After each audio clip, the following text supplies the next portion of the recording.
जम्मू कश्मीर से धारा 370 हटने के बाद तिल मिलाए फारूक अब्दुल्ला मोदी सरकार पर निशाना साधते रहे हैं। वहीं समय समय पर फारूक अब्दुल्ला पाकिस्तान का भी राग अलापते रहे हैं, लेकिन अब पीएम मोदी को एक्शन में देख फारूक अब्दुल्ला की भाषा ही बदल गई है। ऐसा लग रहा है जैसे फारूक अब्दुल्ला अब समझ गए हैं कि उनकी दाल नहीं गलने वाली है। ऐसे में अब वो यू टर्न लेते दिख रहे हैं। दरअसल विपक्ष डाल डाल की राजनीति करता है तो बीजेपी उन्हें पात पात की राजनीति सिखा देती है। बीजेपी एक दांव चलती है तो विपक्ष चारों खाने चित्त हो जाता है। जिस राम का विरोध विपक्षी दल कर रहे थे, अभी वही विपक्षी दल भगवान राम के नाम का जाप करने लगे हैं। राम इस देश की राष्ट्रीय संस्कृति है।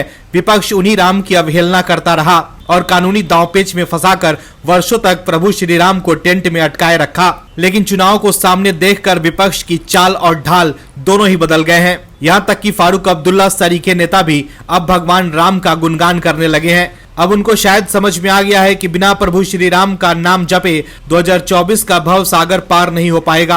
क्या है खबर, बताते हैं आपको इस रिपोर्ट में। दरअसल अयोध्या में बनकर तैयार हुए भव्य राम मंदिर के उद्घाटन को लेकर देश भर में सियासी बयानबाजी जारी है। इस बीच पीएम मोदी ने अयोध्या में रोड शो की और लोगों को एयरपोर्ट और रेलवे स्टेशन की सौगात दी। इस बीच अब विपक्ष के नेता भी लाइन पर आ गए हैं। नेशनल कॉन्फ्रेंस के नेता फारूक अब्दुल्ला ने राम मंदिर के उद्घाटन को लेकर मुबारकबाद दी है।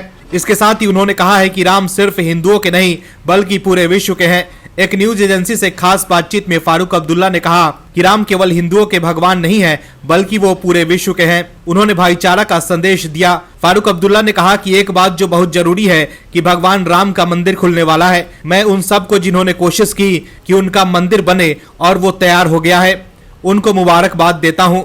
भगवान राम सिर्फ हिंदुओं के राम नहीं है बल्कि पूरे विश्व के हैं। फारूक अब्दुल्ला ने कहा कि भगवान राम ने भाईचारा की बात की, उन्होंने मोहब्बत और एक दूसरे की सहायता की बात की। उन्होंने कभी भी किसी को गिराने की बात नहीं की, भले वो किसी मजहब किसी जाति का हो। उसकी जुबान क्या है ये मायने नहीं रखता।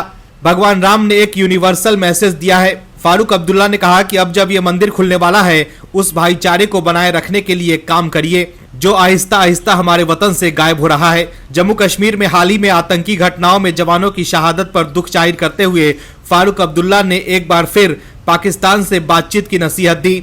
फारूक अब्दुल्ला ने कहा कि पड़ोसी देश से दोस्ती और बातचीत होनी चाहिए। ये याद रखा जाना चाहिए कि दोनों देश परमाणु संपन्न मुल्क हैं। तो देखा आपने कैसे भव्य राम मंदिर बनता देख सभी विपक्षी दल के नेता अब भगवान प्रभु श्री राम की शरण में जगह लेने लगे हैं। लेकिन ये वही लोग हैं जिन्होंने राम मंदिर की कानूनी प्रक्रिया में खूब रोड़े अटकाए थे। Bureau report OMH news. और भी वीडियोस देखने के लिए चैनल को सब्सक्राइब करें और बेल आइकन को दबाएं।